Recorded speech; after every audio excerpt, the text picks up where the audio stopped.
He is a young prodigy with a bright future and a beautiful girlfriend, living the dream life. But all this changes when he gets kicked out of his party and is forced to start from scratch once again. So he gathers a group of outcasts and leads them to become the strongest triple-S class party in the world. The story begins with Nick's life flipping upside down as he gets kicked out of his party called the Masters of War by Argus, who he looked up to as a father figure. And as if that wasn't enough, his so-called girlfriend betrays and dumps him the very same day as well. The poor guy sits on a fountain in the rain, getting completely soaked and too broken to pay attention. He remembers the fight with Argus where he refuses to forgive some guy named Garasso, who ran off with all their hard-earned money just to impress some random girl. Argus flips it around and calls him selfish, and tells him that he is not cut out to be an adventurer. He reminds him how he took him in when he was just a kid and tells him to go find some other place where he actually belongs. While he's almost breaking down, a blue-haired girl appears holding an umbrella. She says he looks like a stray dog and casually hands him a ticket to her idol concert. Nick stares at her and says she doesn't look like any idol, then asks why she's even here. The girl says she's just starting out and that cheering people up is part of her job and passion. She gives him her umbrella and dashes off, asking him to show up at her concert. Nick doesn't want to go, but still ends up attending the show of that girl named Agate. And before he knows it, he turns into a hardcore idol otaku who blows all his savings on every bit of merchandise he can get. Wanting to earn more to fuel his honest otaku lifestyle, the guy shows up at the Adventurers Guild and starts scouting for rookies to build a fresh team. There Nick spots a guy and tries to approach him, but the moment he makes a move the guy plays dumb, and Nick ends up not talking to a single soul. After wasting all that time, he drags himself to a tavern and orders the cheapest thing on the menu just to avoid kicking the bucket. He looks around and sees everyone laughing and wonders if he'll ever get to laugh like that again. That's when 3 adventurers walk in and sit at his table. He thinks they might be a party, but since none of them even bother to speak, he figures out they're all loners just like him. One of those adventurers happens to be a fierce yet elegant-looking magic user, and from her crystal staff and flashy clothes Nick figures she must be some noble. After staring at her for a bit, his eyes shift to a drunken cleric who looks like he's already been kicked out of his church. Then he turns to the third one, which is a Dragonine girl. Nick tries giving her a friendly smile, but she just sits there with the same dead serious face, which doesn't even flinch. Just then their drinks arrive. Nick sinks into gloom and starts spiraling, thinking anyone he befriends would just end up betraying him anyway, and wonders if he'll ever be able to trust someone again. He downs the whole drink in one go and slams the mug on the table, only to hear the others do the exact same thing as they all shout in sync that they can't trust anyone either. They freeze and stare at each other in utter disbelief. The rich mage girl among them, named Tiana, begins sharing her story. One day after pulling off a lightning spell, which in this world means combining water and wind magic, she gets praised by her schoolmaster. She gets excited beyond words and rushes off to tell her fiancé Alex about her progress. There she finds the guy sitting with some random girl named Lynn.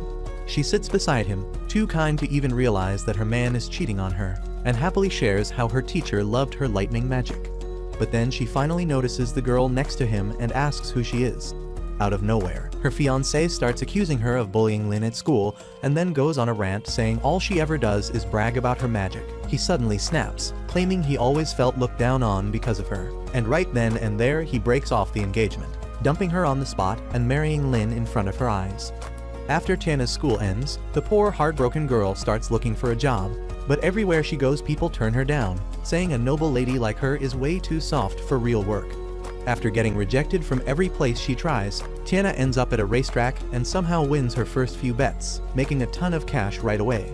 She gets hooked instantly, but before long she loses everything and ends up broke, barely able to pay her rent. She then tries finding a partner for adventuring, but anyone who sees her gets intimidated by the fierce and stone-cold look on her face. She even tries forcing a smile, but nothing works, and with zero luck left she ends up in this tavern sitting beside Nick. Nick then turns to the cleric guy, whose name is Zen, and asks about his story. Zen says he used to be a cleric in some small random city. There was this little girl named Myrtle who used to help him gather herbs in exchange for a bit of money. Things were normal until one day the girl suddenly falls in love with him and even holds his hand, asking him to marry her. Zen gently refuses, saying he's a man of the cloth and can't get married. But the moment he refuses the underage marriage proposal, the girl bursts into tears and runs off crying, calling him a jerk as she disappears. A few days later, just as Zen is about to be promoted to High Cleric, the guards suddenly show up looking for him, with Myrtle standing behind them, looking like something terrible has happened to her. Zen rushes over to her, but the guards stop him, restraining him. The girl accuses him of some serious crimes, and before he can explain himself, Zen is thrown into prison. He spends the next 3 months behind bars, and when he's finally released, he's banished with everyone calling him a pervert. After being cast out, Zen finds himself at an inn, where he stays with a lady. There, he helps the lady relieve her back pain, and in return, she advises him to visit the Labyrinth City and become an adventurer. Zen explains that this is how he ended up becoming a ladies' man and eventually found himself sitting in this tavern. Listening to both of their stories, Nick argues that he can't believe a word they say and asks if they feel the same. Zen, however, declares that he's going to defeat the Demon King. Nick turns to the Dragonian, whose name is Curran, and asks her to share her side as well. She simply responds, shouting that something important was stolen from her, and even worse, by the person who meant the most to her. Then, Nick reveals his backstory, explaining how a girl named Claudine dumped him and how he found out she had been using him all along. Suddenly, Nick wakes up to find himself upside down, his face pressed against the floor. It becomes clear that all of them have been sleeping in the same room. He quickly gets up, wakes them all up, and tells them to leave, only to realize that it's not his place. Tiana then calmly tells him that he should be the one leaving, as it's her place. Before you go, tell me one thing. Is this really okay? Can we make enough money to survive? We each have something driving us, whether it's idols, food, gambling, or women. I don't know about you, but I care about things that give my life purpose. Here's what I'm proposing. Why don't we form our own party? Later that morning, all 4 losers stroll into the guild, staring at a young receptionist as if she owes them something. An old guild lady shows up, scolding them for making the cute receptionist cry. She recognizes Nick from the Masters of War and starts going through their guild registration form. She points at Curran and mentions that she's the famous survivor girl who apparently came back alive after soloing a C-ranked dungeon. She adds that staying alive is the most important thing for adventurers and asks about their party's name. Nick proudly responds with Survivor and smiles, saying that no matter what, they'll make sure to come back alive. The others also approve of the name and shout out their new party name. After they're done with registration, Nick brings up 3 rules for their new party, which include never messing with each other's hobbies, always watching the money, and no matter what happens, they all have to come back alive. Instead of letting one person handle the cash, Nick suggests they all share responsibility for saving it. While explaining how they do it, they end up laughing and joking that Nick would be the worst at cracking the safe anyway. That's when Zem looks at him and asks why he's being so paranoid about the money part, upon which Nick shares a bit of his past to explain. Zem adds that Nick basically wants them to trust and doubt each other at the same time, which Curran finds kind of annoying. Still, they all talk about how much they wish they could trust someone again, but agree to stay skeptical for now just for their own sake. The party heads over to the Sticky Aqueducts, which turns out to be one of the 3 labyrinths they're allowed to explore while stuck at their starting rank G. Nick takes the lead and explains that once they manage to clear 2 dungeons, they would be promoted to F rank. He goes on to mention how these specific dungeons are basically like practice areas for newbies to get the hang of this whole adventuring gig. As Nick keeps going on with his lecture, he suddenly steps on something slimy, but lucky for him it doesn't end up being a trap. That's when he introduces the very first prey of the survivors' party, which just so happens to be a small, harmless-looking slime, munching on weeds. Everyone can't help but point out how adorable the little thing is. But Nick explains that even though this squishy cutie doesn't look threatening at all, it can actually turn into a giant menace that might start munching on cows if it manages to sneak into a farm. He then shows them how to deal with a slime and completely stuns everyone when he casually takes out its core, and that's all it takes. He wraps it up by telling them to make sure they collect all those crystals since they're meant to be exchanged for money later on. On their way to the top, Zem teases Tiana by asking if joining the party was just a gamble for her, which makes her protest as she complains to Nick that Zem is breaking the rule by interfering in her business. Nick smiles and quietly wonders if forming this party might have actually been the right decision. Zem then tries taking down a slime and admits it feels kind of wrong to take a creature's life. Everyone tries convincing him, and they all end up discussing why monsters even attack humans, though no one really comes to a clear answer. Nick reminds them to stay alert, and Tiana argues that the only change they've seen in slimes so far is that they've gotten faster. She then brags about how she once took out orcs and goblins, but right after that she trips, and Nick casually mentions that the slimes here shoot sticky fluids and are about as slippery as a banana peel. The mage gets embarrassed after messing up and quickly casts Icicle Dance in her rage, but she misses and accidentally fires it at Curran, who barely manages to block it with her sword. Tiana asks if she's alright and apologizes, but Curran turns cold and tells her to be careful. arguing it might be her next time, who ends up striking her by mistake. This incident puts a dent in their newly formed bond, and the two girls begin avoiding each other. A while later, they reach the top floor of the dungeon, where Nick once again reminds everyone to stay alert. That's when Zem spots a massive slime monster, and Nick tells them it's the dungeon's boss. Hearing that, the mage suddenly charges at the monster, claiming she can take it down on her own, but only ends up creating a complete mess. The party ends up washing their clothes by the riverside after the mess. Nick explains how giant slimes react to strong magic by splashing slime everywhere. He then tells Zem that his place is in the rear and he should rely on others to protect him. Nick removes his armor and reveals all his strengths and weaknesses, even admitting he knows nothing about magic. When the others ask why he's revealing so much, he tells them that if they understand each other better, it might help them build trust. He gives a small pep talk, trying to lift their spirits and keep them motivated. Hearing this, Zem finally opens up and shares his own strengths and weaknesses too. Tiana steps in front of Curran, bows an apology, and then reveals her strengths as well. This gesture seems to soften the Dragonoid's heart, and when Tiana sits down and starts acting cold, Curran lets out a sneeze that shoots a little ember toward her to start a fire and warm her up, though she jokingly claims she was trying to roast her alive but missed.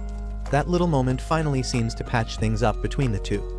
Next, our heroes make their way to the Goblin Forest, where Nick explains that these monsters are generally weak as long as no one ends up getting surrounded by a whole pack. Just then, a goblin jumps out and attacks Zem out of nowhere, but luckily he manages to deflect the attack. Nick steps in quickly and finishes the creature off. After that, the survivors go up against a whole horde of goblins, most of which Nick takes down on his own. That's when Tiana reveals her detection skill. With her skill, Tiana points out that one of the monsters is holding way too much magic to be just a regular goblin. Nick tells the team it's likely an ogre, which is an evolved form of a hobgoblin. The survivors briefly consider retreating, but then agree to move forward, reasoning about both the reward and the people who could be in danger if they leave the goblins and the ogre unchecked. They put together a plan that mainly relies on Nick and Curran, since magic doesn't work on evolved ogres.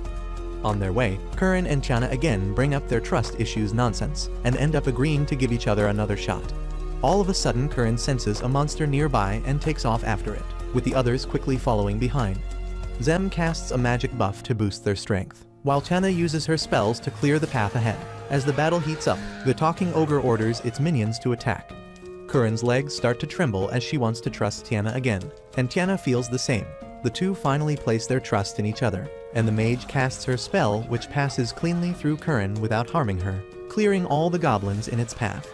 Curran then charges ahead and, with her flaming sword, unleashes a fire dragon strike that brings the giant ogre down. After the fight, Nick begins collecting goblin horns to use as proof for payment and asks the others to help. While Curran places a horn in her bag, she finds a pendant that brings back some memory, leaving her quietly upset. Just then, Nick stumbles upon another ogre that he suspects is mid-evolution.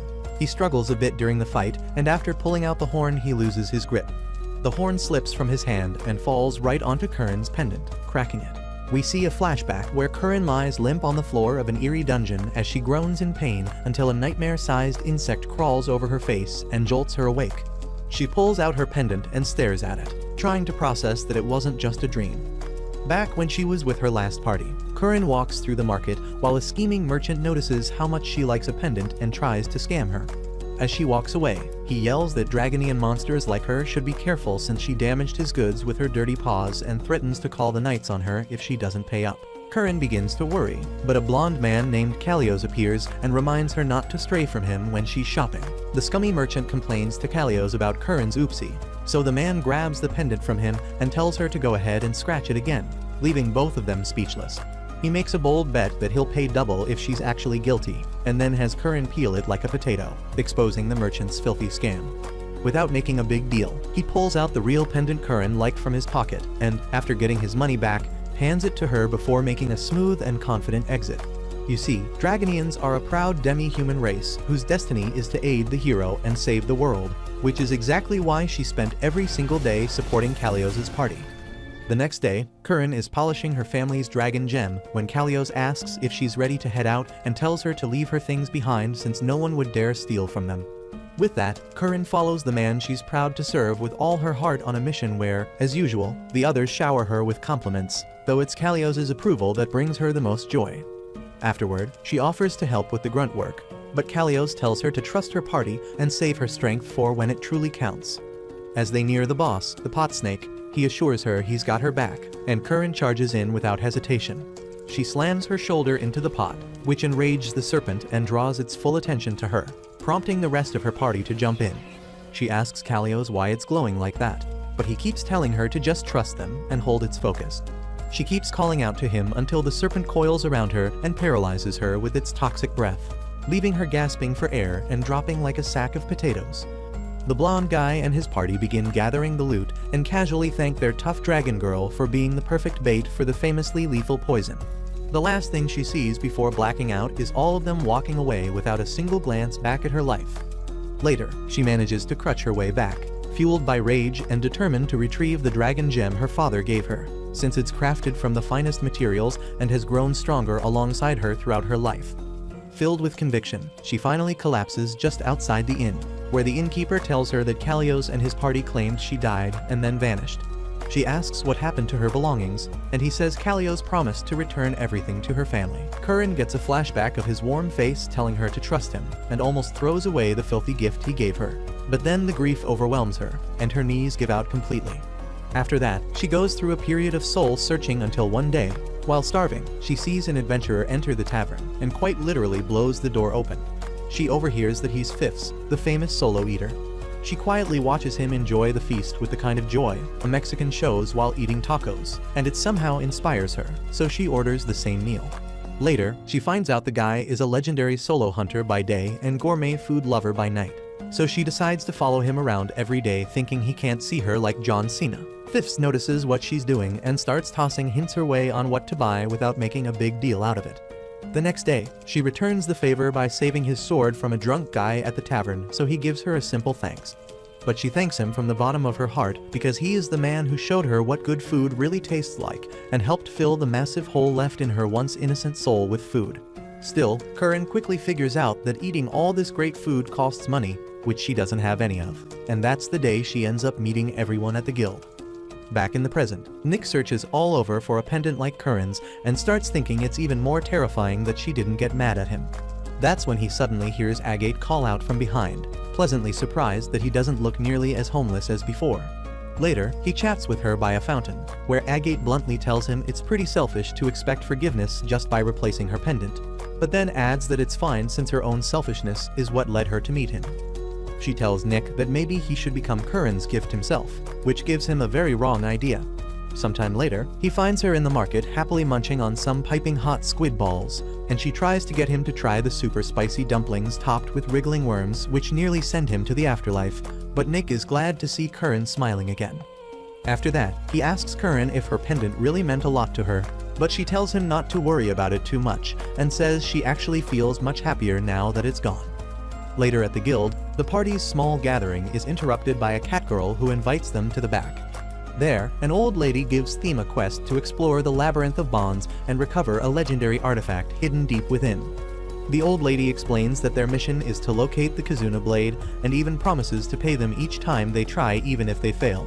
Shocked that she's offering thousands for what sounds like a beginner-level job, Nick gets suspicious and insists she lay out every detail she has and put it all in writing so she doesn't try to pull something shady when it's time to pay up.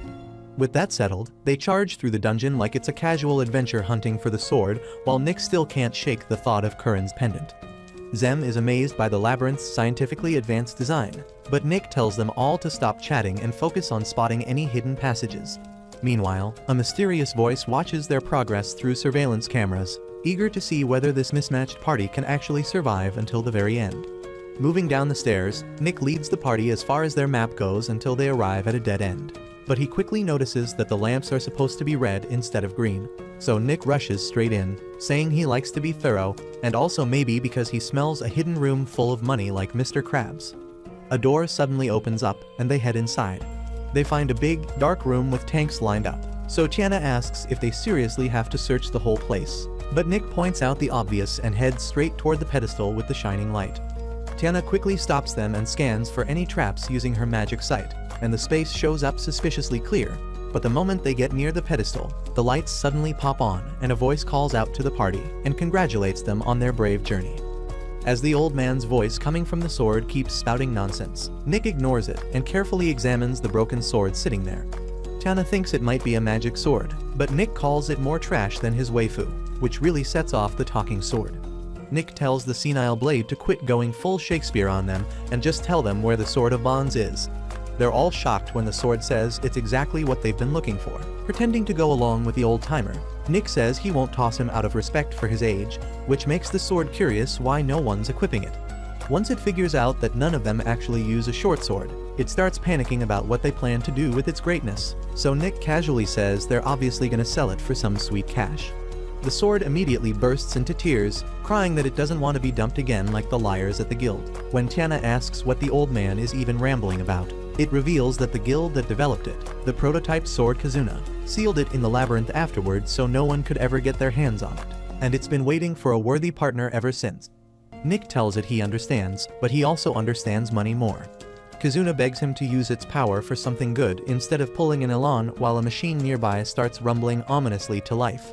Then they hear a massive boom, and Kizuna casually mentions that the Guardian is now officially on its way.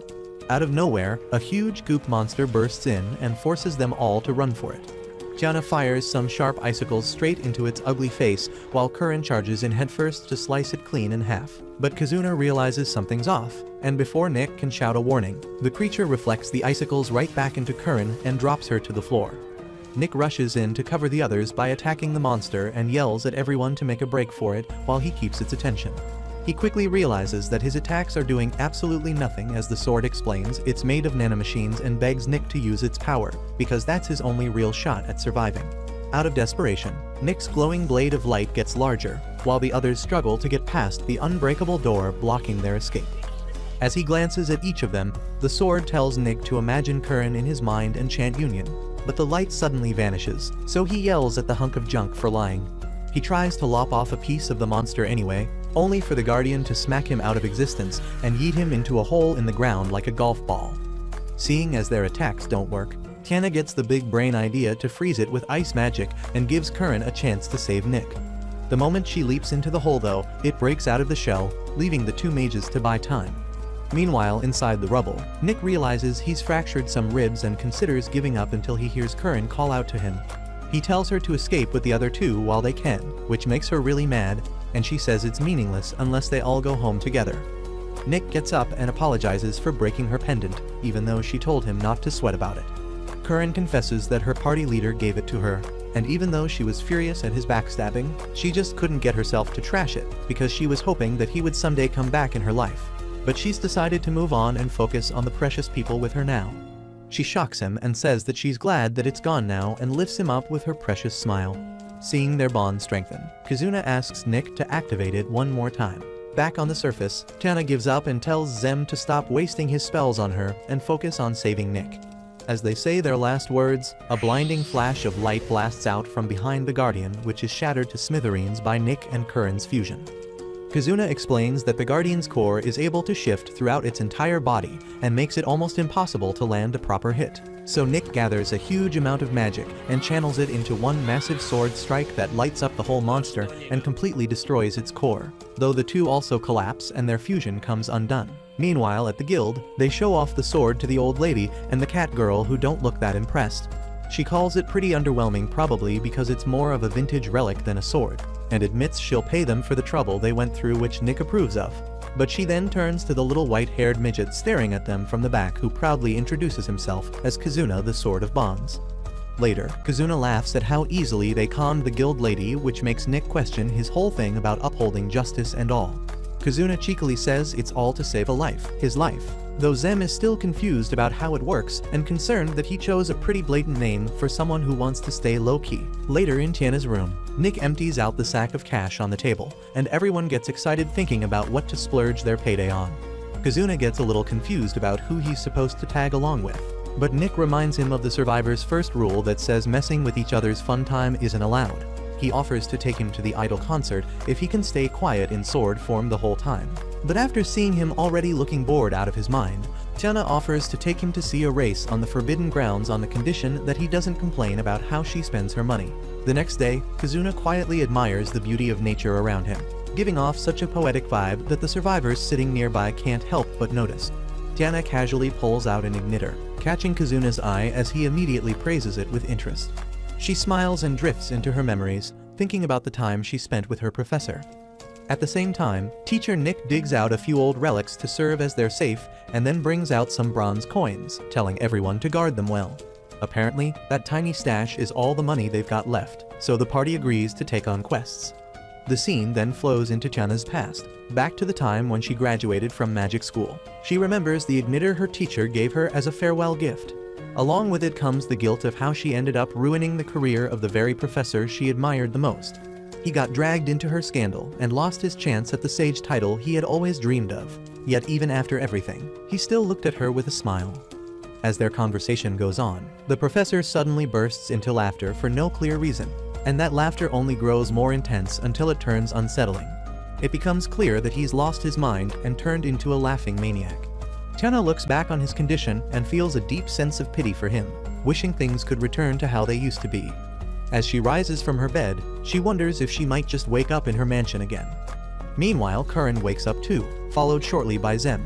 At the same time, Nick finds himself trapped in a dream about Claudine, but it quickly turns into a nightmare, snapping him awake as he pants heavily. He starts to wonder if it was telepathy, and if Kazuna has been sleep-talking inside his dream. The team gathers around a table where Kazuna suddenly yells that he has no past to return to, and that the time he's spending with the survivors is the best he's ever had. Later, they head off to an icy dungeon glistening with snow crystals, where they soon spot a Razatu ogre. While everyone is communicating quietly through telepathy, Kazuna ends up ruining the meaning of it as he charges straight at the monster, hoping to show off his skills. He actually does pretty well with the sword and even reveals a new move called Parallel, which lets him create a duplicate of himself. After they manage to take down the ogre, Nick walks up to him, saying he suddenly feels drained. Kazuna admits it was his doing, and he has used their stamina and magic to activate his skills. He adds that he can create up to 5 copies, and all of these abilities were copies from a swordsman who used him once. Tiana calls it straight up cheating, but Nick says he's just glad Kazuna's on their side. Kazuna then brings up using Union again, though Nick shoots that down, saying anything that leaves them collapsing right after a battle is too risky to use often. Meanwhile, all Curran can think of as usual is food. As they reach a food court, Nick finds himself thinking back to the dream he had last night.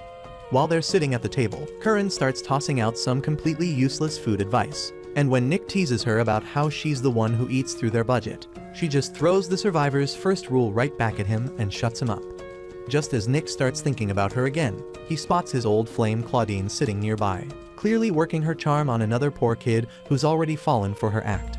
She's crying about how she has to go back to her mother who doesn't have much time left, using a sympathy card to wrap the kid around her finger. Right then, Nick shows up beside them and starts mocking her with sharp little jabs that slowly expose her drama. The new victim turns to Claudine and asks who Nick is, and Claudine looks ready to explode. Nick then hands the boy his gift back, saying it's not even her birthday, blowing the whole thing wide open. The confused kid turns to Nick and asks if everything Claudine told him was just a lie. Later, while Nick is busy laying out a plan for a new cave labyrinth they're supposed to scout, Claudine suddenly shows up and dumps a glass of juice straight on his head as revenge. But Nick stays completely calm and simply asks if her mother is doing well. She even brings along that big cat guy named Leon from earlier, who tries to intimidate Nick by warning him to treat Claudine better. Nick shoots back with a smirk, asking if the guy is also part of the Iron Kitties, which instantly makes Claudine snap, yelling that the name was Iron Tigers and not Kitties. As the argument heats up, Leon tells Nick to step outside so they can settle this with a fight. Once they reach a quiet place where no one can see them, Nick takes an offensive stance, ready to throw hands, but out of nowhere, the big kitty suddenly apologizes. He thanks Nick for finally putting an end to Claudine's nonsense, and even says Nick can have her now. Leon admits he's used her enough, and that she's got tons of enemies chasing her down just like Nick. Then he casually asks if Nick has also been scamming the new recruits in his party. Nick looks furious for a second, but suddenly bursts out laughing like a complete maniac. And just when Leon starts thinking they're on the same wavelength, Nick punches him right on the chin and sends him crashing to the ground. The fight kicks off, but ends almost immediately since the big kitty doesn't stand a chance against our teacher Nick. Nick restrains him and explains that while he also wants money, scamming his friends for it would make the money worthless. Right then, a new guy sneaks up from behind and lands a surprise wind attack on Nick, which catches him off guard. But before this guy can even finish bragging, our Dragonian girl drops in with a perfect ambush of her own. Just then, the guild lady, Vilma, arrives, and the big kitty suddenly proposes a math-based bare-knuckle battle to settle things once and for all, appointing the receptionist as their referee. The next day, the guild lady explains there are 10 rounds in the maths brawl, where the problems keep getting harder each time, and each round only ends when one side finishes their calculations, with the side scoring higher getting a free hit. Just as Curran starts worrying about how big a responsibility it sounds, everyone gets shocked when she ends up winning the draw, and she starts having a seizure just from thinking about maths, while Claudine's taunt makes her want to jump off a cliff. After that, she takes a mock test and Zem congratulates her, saying she's got decent potential once she puts in some study. He hands her the sheet, which makes her really sad, but he cheers her up by saying that after her training she'll be Einstein in no time. On their way out, Kazuna offers to fight for them, but Zem thinks he's way too strong and insists it's a problem they need to handle on their own. So they spend the next few weeks carefully planning their strategy while Zem gathers some intel from his ladies. The night before the competition, Nick tells everyone there's no doubt Claudine's team will try something sneaky and reveals they've pulled this kind of trick before. Zem adds that his night ladies told him the Tiger's party is way smarter than it seems and has some method of sharing info no one can detect. Tiana guesses they're using thought gems, which are basically the Temu version of Kazuna's telepathy. Nick tells Curran she just needs to keep solving her problems until Tiana gives the signal. Meanwhile, it is revealed that Claudine barely avoided being sold into slavery by her own parents, and after that, she started using her budget Taylor Swift looks to scam simps out of their money, feeling pretty satisfied with her hustle life until Nick came along. Just thinking about him snaps her out of the nightmare, and she swears she's going to make him pay for turning her life upside down. On the day of the competition, Catgirl hands out the problem sheets to both girls and Curran feels relieved that they're not hard, but Claudine taunts her saying even kids could breeze through the first one. Meanwhile, Nick fights Tiger Man Leon and notices he's not fighting back, which makes him think the guy might just be buying time. Seeing Nick struggle, Curran starts to worry before locking in and finishing first. As she flashes a confident grin at Claudine, the Catgirl announces the score, revealing Claudine left her in the dust with a near-perfect score, which Zem expected since Curran had rushed to finish. Nick still jokes that little Catman's fluffy paws can't hurt his rock-hard abs, but his face quickly drops when Leon lands a dirty hit to his solar plexus. Still, it's not enough to knock him out, and Nick already figured they'd try to abuse the math part since Curran's at a clear disadvantage and aimed to win by just penalty hits. With that, Claudine takes another round, making Curran wince at Nick getting beaten because of her mistake, but the Chad tells her she's not the one taking the hits. She cries out anyway, saying he's getting hurt only because of her tiny bird brain. Hearing that, Nick laughs and says he was ready to take dozens of hits back when she barely scored 20 before training. But now that he's seen her progress, he's got full hope in her. He calls her the smartest girl he knows, which makes Curran so happy she tells Claudine to take her trash talk straight to the garbage where she belongs. She locks into the next round, fully focused and completely unfazed by Claudine's yapping. Meanwhile, Tiana keeps a close eye on Claudine, waiting to catch her the moment the problems start getting tougher and Curran begins falling behind, while Claudine breezes through the equations by cheating like a smug little gremlin. Seeing Nick at his limit, Tiana scans the area with her magic sight, but spots no signs of foul play.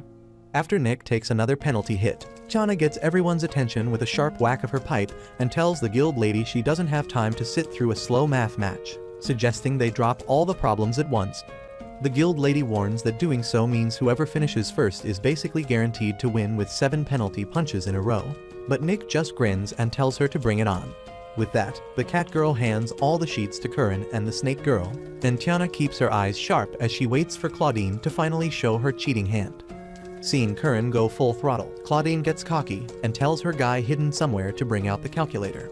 As the two girls fiercely wield their pencils, Tiana notices a magic signature in the distance and moves out with the party. Nick catches on and taunts Leon about his missing team member, which makes the Tiger Man worry they've figured out their big brain plan. In a panic, he yells at Claudine to stop, but that only makes her angrier and raises the guild lady's suspicion. Meanwhile, Claudine struggles to coordinate with a nerd in the tower, so Kazuna finally drops in with the rest of the party greeting him from behind. Meanwhile, Claudine is at her wit's end and gets so frustrated she yells at the nerd that he's taking too darn long.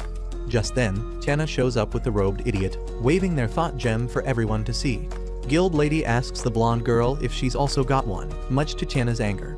With that, the guards escort the oversized pussycat to jail, but Claudine starts rambling that she's struggled her whole life and no one has the right to blame her. Curran doesn't buy it, and Tiana states that everyone gets a chance to change. Later that night, they all head to the tavern to celebrate Curran's MVP math skills. While being thrown behind bars, the Tiger Man slips back into his memories, thinking about an adventure party known as the Silver Tigers. The one leading that group was Bishot, someone who stood out with his sharp intelligence among the otherwise dim-witted Tigerians, and that guy happened to be his very own brother. Thanks to Bishot's brains, they managed to conquer the infamous Mechasteel Moonhell Labyrinth and swipe the treasure hidden deep within it. But his reckless nature ends up costing him his life early on, leaving Leon with a heavy distrust towards humans. Right then, a guard steps into the Tigerian cell, draws his sword without warning, and holds it toward him while demanding to know the location of the treasures his party once sold, since not even the black market left a single trace of them. When the guard asks if he still has the treasures on him, Leon flashes a sly smirk and throws back a question of his own, wondering how he figured it out. Turns out, there's one item Leon never dared to sell, simply because it's way too dangerous to handle. With no other option left, he finally calls it forth, revealing the Sword of Evolution, a weapon that strangely looks a whole lot like Kizuna. Meanwhile, our survivors are out enjoying the huge pile of money they recently earned. Being the undisputed queen of gamblers, Channa sits confidently at a casino table, fully immersed in the game while keeping a sharp eye on everyone around her. At the same time, Nick shows up to tag along with Kizuna, who originally came just to grab some ice cream, but ends up completely ticked off when it gets sold right before his turn. Seeing that they're already here, Nick casually asks if Kizuna wants to try gambling too, but the sword replies that he can't due to the ethics protocols hardwired into him. That's when Kizuna notices a man holding a set of cards and learns that these particular cards are laced with anti-magic to keep people from cheating. Just then, a big bad lion is seen approaching the casino trying to look for its prey. Back inside, Channa calmly soaks in the sweet scent of her incoming victory, fully aware that no one in this room stands a chance against her. Just as she wins and gets ready to leave, the big bad lion from earlier storms into the casino, causing a whole mess and throwing everything into chaos. The guy starts looking around, and it quickly becomes obvious that he's here for our hero Nick and is holding on to some serious grudge. As his thoughts focus on Nick, it's revealed that this monster is actually Leon, and his beastly transformation has something to do with the sword he summoned earlier. He remembers just how much he used to envy our guy. As the story rewinds to the cell, the sword slices through Leon's restraints and asks if he's finally ready to unleash his destructive powers, wanting to know who he plans to annihilate first. The sight of the blade and the deadly pressure it gives off is so intense that the guard nearby ends up leaking into his pants. Leon calmly tells the Sword of Destruction who his target is, and when he questions whether the weapon's still strong enough, it proudly snaps back that it's from 100 years ago, and that tech has only gotten worse since then. With no hesitation, Leon grabs the sword, yells out evolution, and transforms into this terrifying beast. As Leon keeps tearing the place apart, Tiana turns to Agate and asks who let the oversized pussycat into the casino. She starts to get nervous, realizing she handed over her weapon when she came in, and right then the big cat steps in front of her demanding to know where Nick is. Tiana casually asks who he even is, but freezes the moment she realizes it's actually Leon. Surprised at how massive he's gotten, she still refuses to give up Nick's location. Leon doesn't take it lightly and threatens to end her right there, warning her that his sense of smell has evolved so much he can now sniff out lies. The lady calmly gets the oversized cat talking, purposely making him drop his guard before suddenly blasting him with her lightning flash and roasting him. She makes a run for it, but the big pussy bounces back instantly and hurls a whole casino table in front of her, blocking her path. Tiana's eyes widen as she struggles to understand how the beast healed so fast. Thinking quickly, she turns to Agate's manager and tells him to protect her, pointing out that she's basically his ticket to a fortune. As the guy rushes to escort her out, Tiana turns back around and tells the raging beast how important it is to rely on your friends and actually care about others. Leon sniffs the air using his ultra-evolved senses to catch even the tiniest lies, but finds nothing wrong in her words. The idea doesn't sit right with him, and he scoffs, calling it pathetic while wondering if this is what hope actually smells like. Just as Tiana points out that holding her hostage won't help lure out Nick, the big cat leaps at her with a crushing attack only to get stopped by Nick himself, who refuses to let Tiana die on his watch. That's when the Sword of Evolution speaks up again, warning that another of its kind is nearby before realizing that it's actually its long-lost rival, the Sword of Bonds. Fired up by the chance to settle old scores, the Dark Sword unleashes its full potential on Leon, transforming him into an even bigger and more monstrous version. The Sword of Bonds immediately sees how dangerous this is, recognizing that the dark weapon is now devouring not just Leon's body, but also his mind. As the clash begins, Tiana calls out to our boy to use Union, and he swiftly takes the chance, managing to fuse with her on the spot. From that fusion emerges a stunningly majestic, almost girl figure with long hair. Their union form blasts out a freezing move called Ice Age, following it up with another strike, but Leon powers right through like it's nothing. Right then, a crack forms in his rage and Leon starts questioning why he's doing any of this, realizing there's no real goal as he just wanted to mess around with Nick for a bit. But the Berserk sword has pushed him too far, and now innocent people are getting hurt. The sword senses Leon beginning to calm down and desperately tries to push him back into madness, telling him to enjoy watching others suffer, but Leon doesn't fall for it this time. Even so, the Sword of Evolution coldly tells him it's already too late to turn back. Leon fights against the sword's control, trying to break free while it uses his worst memories against him. He shouts for help, and suddenly, a holy light appears, followed by Nick and Tiana's majestic union form, who launches anti-magic cards to break the sword's hold. With their help, Leon gets saved and again finds himself back in his cell, reflecting on his actions. Nick shows up for a visit and Leon greets him with a smirk, joking if he's just here to check out a tiger in a zoo. Nick assures him that luckily no one at the casino died, though the place itself is now a complete wreck, which visibly puts Leon at ease before the guy leaves after a short but much needed chat. The following day, Nick is out for a run when he hears Agate's voice motivating him in his head. He thinks his simp levels are getting out of hand, but when she mentions he has to buy merchandise to reach the next level, he's disappointed by how greedy she is. The two take a break in the park, and Agate asks him if he's found a purpose in life now, confessing she'd feel guilty if he became a waste of oxygen like some of her fans. This leaves Nick speechless, and he thanks her for saving him from becoming a petty criminal, saying she really became his idol that day. Agate goes deep in thought and suddenly gets sentimental, which Nick figures is the real reason she went on hiatus. Back at her boyfriend Donnie's pub, we see Agate, whose real name is Belle Hadgens, before she became an idol. She used to sing just for fun until one day, a producer showed up and recruited her for his company. Her boyfriend tries to chase off the bald producer, but when he hears how much money it could make, he throws up his hands and becomes her manager. That night, she watches an idol shine like a diamond on stage, and it lights a fire in her heart to sing and have fans accept her. Before she knows it, she's in an idol trio named after Jules, and while she enjoys every moment of it, her life with Donnie starts to crumble as he turns into a deadbeat gold digger who only sees her as a walking bag of cash and refuses to admit he has a gambling problem. A few days later, Agate sits alone, thinking about how far Donnie's fallen from the dream he once shared with her. He used to talk about opening a bar that would make Gordon Ramsay proud. That's the day she sees Claudine roast the life out of Nick's non-existent dignity, leaving him so crushed he walks into the rain and sits there like a lifeless husk. So she decides to talk to him out of pity. A couple days later, Agate finds herself in a casino where Donnie burns his winnings. There, she spots an angel who's more of a gambling demon than anything, effortlessly putting everyone at the table to shame. A short while later, the angel transforms into a magical being and slays a monster right in front of her eyes, leaving Agate completely awestruck. Later, her producer makes Donnie sign a contract to settle all his debts, with the condition that he has to forget Agate and never contact her again. Agate feels a heavy sadness and tells him she really likes him, but she's doing this because he stopped looking at her. She adds that he's bad for her now, and she's tired of trying to fix him. Donnie cracks up, then says he's going to hit it big and show her. With a self-satisfied grin, he walks out of her life for good. After that, Nick shows up at Agate's comeback concert where she opens with a smile as cheerful as always and tells her fans about meeting an angel during the recent casino incident. Hearing her mention the aura farming knight who saved her life and left without even giving her name, Nick feels an uncanny familiarity. She shocks him further by revealing that her comeback song is about her new hero, the legendary paladin, to share the hope she gained when she was down in the dumps with her fans. After the concert, Agate pulls the telepathy trick with Nick at the park again and keeps clowning on him for being hopelessly delusional until he tells her to stop playing and just spill whatever's actually stressing her out. She hesitates a little, but then lets it all pour out, and the two end up having a surprisingly wholesome heart-to-heart. The next day, Kazuna brings Zem a magazine that talks about a strange phantom known as the Stepping Man, a guy who apparently spends his nights kidnapping kids.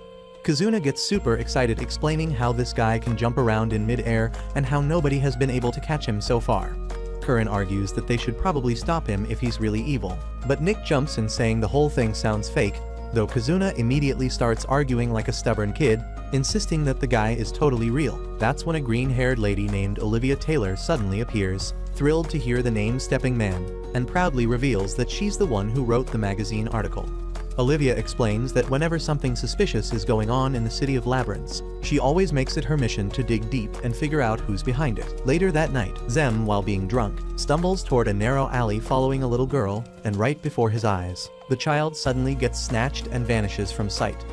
While walking with Nick, Kazuna suddenly comes to a halt and tells him that Zem is in danger, prompting the two to rush off in search of their friend and finding Zem just in time as he stops the nearly invisible Stepping Man from kidnapping the girl.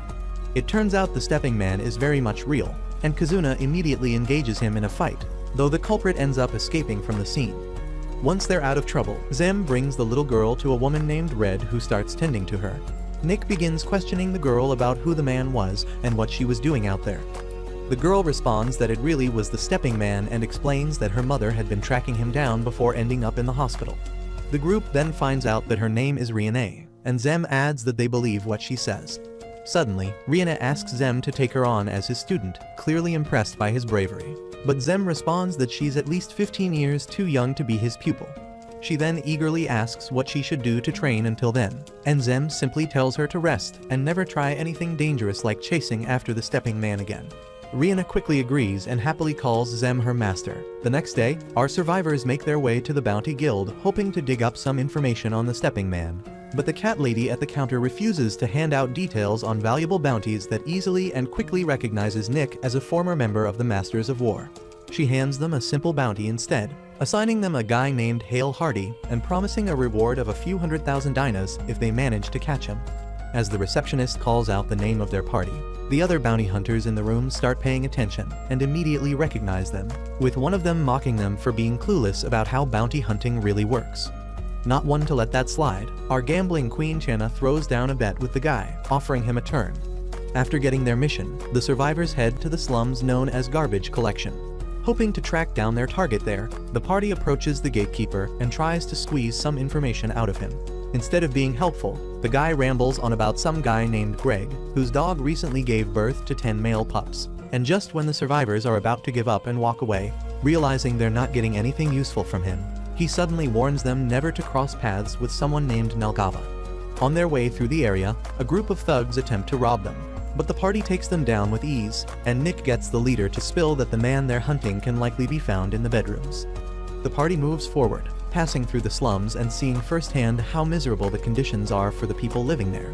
Kazuna quickly recognizes the area, and in no time, they find their target. Hale tries to make a run for it, but they swiftly tie him up with ropes. Just then, a bald man appears, revealing himself to be Nalgava, who claims Hale as his patient. He demands to know why they're taking his patient and gets angry. Nick calmly explains the situation, and after a brief back and forth, Nalgava reluctantly lets them go, arguing that a sinner like him can't be forgiven for his sins. It's revealed that Nalgava, like Zem, is also an ex-priest and is qualified enough to treat highly contagious diseases, but for some unknown reasons, he's now stuck in the slums. Kazuna tries to ask Nalgava about the Stepping Man, but they don't get any useful information from him. The survivors head back to the guild to claim their bounty, and Tiana takes the opportunity to boast about easily winning the bet. She collects her winnings and heads straight to the counter, treating everyone in the guild to free drinks, winning their hearts. The next day, the survivors approach the receptionist, hoping to get some information on the Stepping Man. She tells them she doesn't know much, but mentions a suspicious person who's been seen talking to kids, pointing towards Olivia, who's sitting with Riene. The survivors grow wary of Olivia and decide to investigate further, wondering if she might be the culprit. Nick orders his team to block off all the exits, and just as he's about to question Olivia, asking where she was 2 nights ago and if she's been kidnapping kids, the lady jumps high into the air, creating a hole in the roof and making her escape. Later at the brothel, they talk things over until a surprise guest shows up. Zem immediately clocks the mature blonde lady as Ada, and Nick confesses he's a fanboy for the legendary party grand chef's famous swashbuckler. After quick intros, the woman apologizes for her daughter Riene's wild behavior, which Zem fully agrees with. That sends the kid into rage mode, thinking her master's a total coward. But he says he can't be her master since little girls horrify him, ever since one lied and got him jailed for half his life. He adds that now his body literally freezes up around young girls like her, and he forgets how to breathe. She asks how he protected her from the kidnappers, and Zem answers that any adult would save a kid in danger, but maybe it means he's actually healing. Rihanna then drops the whole 15-year-old thing, and Ada refuses to marry her girl off to some sketchy priest, but Rihanna hard passes on marriage anyway, saying she's got high standards for a boyfriend and only wants Zem as her master. With that, things get serious and Ada advises the group to quit their pointless mission, now that they've seen firsthand Stepping Man is way out of their league. Nick steps up and tells her she has no right to stop them, so she fires back that he's a dumb kid with no muscle to speak of. Nick accepts that and says he still can't sit back when children are being kidnapped left and right. Ada makes it clear she's tapping out to save her own skin and make sure Rihanna doesn't end up an orphan, so Nick asks if she'll train his party instead. Watching the party leader bow without hesitation wins her over, and she kicks off their training by serving soup that brings out their magic potential, since using magic right is the only shot they've got at standing a chance against Stepping Man. She then trains Nick on the same enhancement magic Stepping Man uses, called Light Body, and tells him to skip across a tightrope 10 times. He shocks everyone by breezing through it until the 9th jump sends him crashing knee first into the concrete. Later that night, Stepping Man gets his creepy hands on another young maiden, but Kazuna and Curran swoop in for the save. Zem is thrown off that he always strikes at the exact same time, and when Nick asks if he's Olivia, the guy's face glitches for a split second before he bolts onto a roof. Kazuna points out that no regular human could use this many spells, and he's probably using a magic item. So Nick swings by an old friend and bribes the artifact specialist with food for information. Leon tells him about an artifact called the Illusion King's Jewel that hides the user's presence and explains its spell can be broken just by naming the user, something Nick already tried. But Leon says it only works if he's completely sure who it is. The next day, Nick is practically doing backflips during training, which reminds him of when he first started out as a kid. His old instructor had him build up physical skills before even touching magic, and told him his midget build didn't have to be his weakness. Back in the present, Nick pulls off some full Spider-Man moves and lands with peak aura, though he still can't fully control the light body spell. Zem then brings some good news that he's got a solid lead on Stepping Man, and with that, they head to the slums where there's nothing new other than a recently arrived child's body. As they move in to check the body, Kazuna warns everyone through telepathy that they're being tailed, and a robed figure suddenly ambushes Nick. He uses Light Body to dodge her monstrous punches, but that spell only confirms Olivia's suspicion that he's Stepping Man. She starts wrecking the rails like they're made of tissue paper and responds to Kazuna's signature technique with her own shadow clones. Nick takes the chance and shouts at Olivia to just admit it, so the woman casually pulls down her hood and owns up. Olivia says she's honestly disappointed that he turned out to be Stepping Man and explains that while she proudly cosplays as him, she's not the actual kidnapper and they just happen to share the rooftop jumping hobby. Putting that aside, they open the coffin in the mortuary together and don't notice anything strange about the body at first. But Olivia tells them to look closer, and sure enough the girl looks way too perfect, meaning their senses are being tricked by magic. Kazuna suggests they examine the body more carefully, and that's when they find a shard of the Illusion King's Jewel. As soon as Olivia crushes it, the girl's real features come into view. Back at the brothel, they identify her as the daughter of a runaway blacksmith's kid. Zem notes that since the body was dumped with the garbage, there's a good chance the culprit's still lurking in that area. As he promises they'll return the girl to her parents and get justice, Zem quietly admits he has a pretty solid idea who Stepping Man really is. The following night, Nick catches Stepping Man on a rooftop again. He mocks the faceless figure for missing his sneak attack, and the guy surprises him by complimenting his polished martial arts. Nick shifts to a serious tone and demands to know why he keeps using the same tactics when he knows they've been exposed, but Stepping Man answers by throwing out his chains. Nick charges in for close combat and says he's figured out the reason behind the kidnappings, especially near the garbage collection sites. Stepping Man doesn't buy it, but Nick stops his kick just inches from his face and pulls back. He points out how sus an overqualified doctor running research in the slums is and calls out Nelgava's name without hesitation. As the clouds part and moonlight hits his face, Nelgava's veil fades while he congratulates Nick for discovering the truth. Nick says it all became obvious once they found out the kids had yellow demon sickness, and there's no way it would spread from the slums to city kids without some filthy bastard pulling strings, then grins that his doctor clued him in. He adds that Zem also figured out the plan to kidnap kids for use as research subjects in a crazed hunt for a cure. Since Nalgava clearly isn't in the mood to talk, Nick charges in and drops a brutal combo that the old man reads like a book until Nick lands a kick so hard it breaks through the roof and sends them both crashing into the storehouse below. He smugly thanks the doctor for always taking the same path, and the rest of the team arrives ready to jump his wrinkled self. Zem uses the moment to ask why he stopped this low, and Nalgava says it's all for his daughter.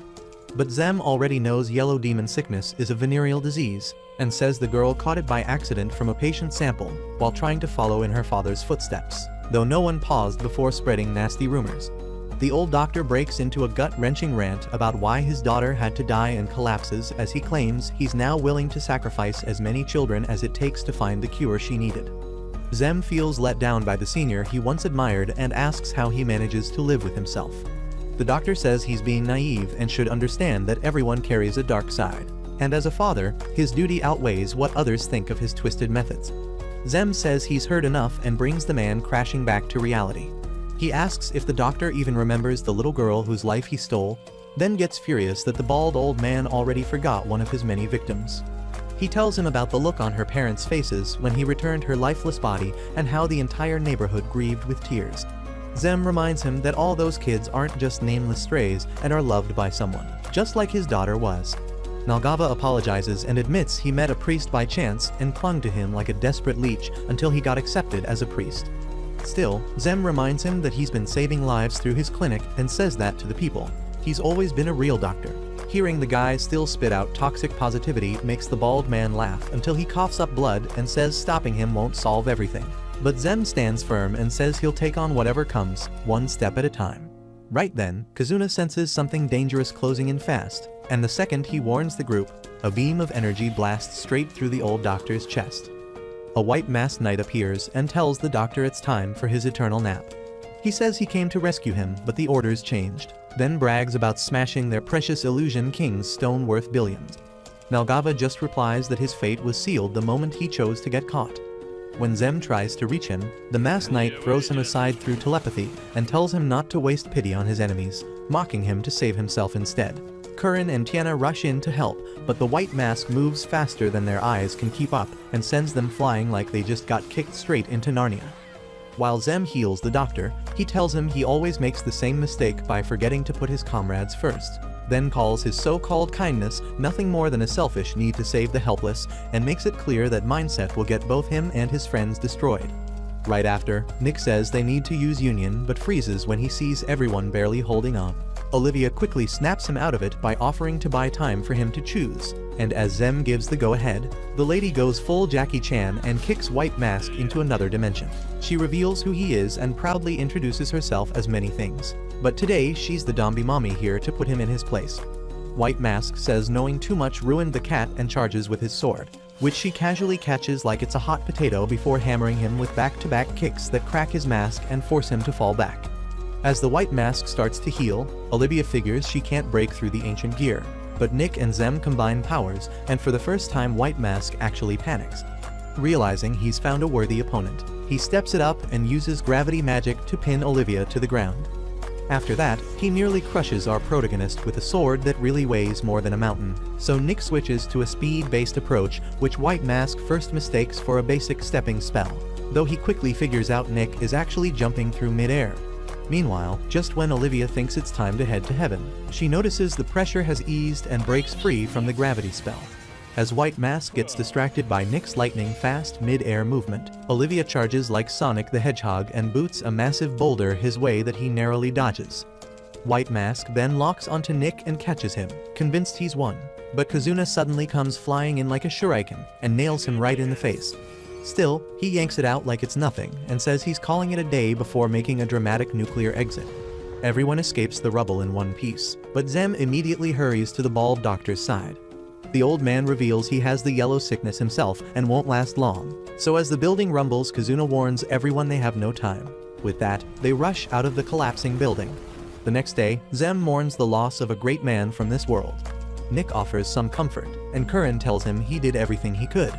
After wiping away a few manly tears, they regroup as Kazuna says the big case is finally closed, though Olivia reminds him that White Mask was just one part of a larger organization.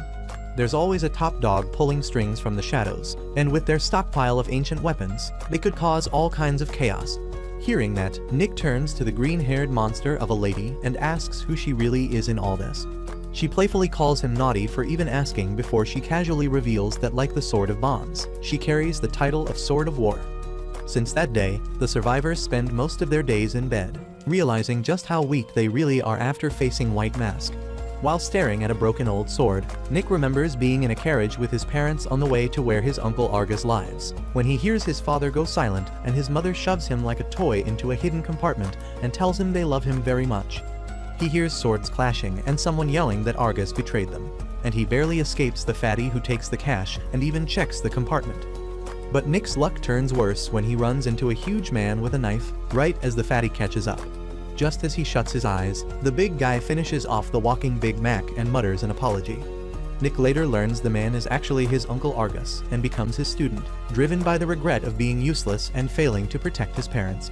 Wondering what he could have done to change how things turned out, Nick lies in bed as his thoughts grow darker until he drifts off. He wakes to the sound of rain pouring and Agate singing nearby. Letting the umbrella she lent him slip and land on her head, they end up sharing a quiet, sweet moment, talking through the night. Meanwhile, Zem takes over Dr. Nelgava's clinic and finds real joy in helping the people from the slums who need it most. He realizes it's impossible for him to hate the doctor and finally accepts his selfish desire as he sees the smile on a patient's face. Back at Tiana's place, she spends sleepless nights reflecting on her life. Even though she keeps winning bets and is practically swimming in wealth, it all feels empty until she tastes a delicious soup that reminds her of a dear friend who would have loved it. The next day, Curran checks in with everyone and asks if they're doing well. When Kazuna notices what Zem's been up to in his free time, he brings up the rule they made to not pry into each other's lives. A rule that now makes things feel colder since after the job ended and growing them apart. That night, Kazuna visits Zem at the clinic, and when Zem tells him to leave, the boy says he doesn't need to meddle in his life, just to watch his back in a sketchy area. Curran stops by the next morning too, and Kazuna tries to break the ice, but when she finds out they had breakfast without her, she immediately goes off. As she walks through the streets, annoyed that she still can't get Kalios out of her head, she spots a little girl falling for the same scam she once did and gives the sleazy merchant an earful. Right after that, Nick and the others bump into her and invite her to the festival. She agrees the second Tiana says there's good food. Being with her friends helps clear away the frustration from her last team, and she promises to fulfill her duty as a proud Dragonian who stands with humanity to help save the world. Just then, Olivia bursts in with wild news about the Demon Lord returning and White Mask being involved, but quickly admits it's all in her head and her only real skill is making fake news.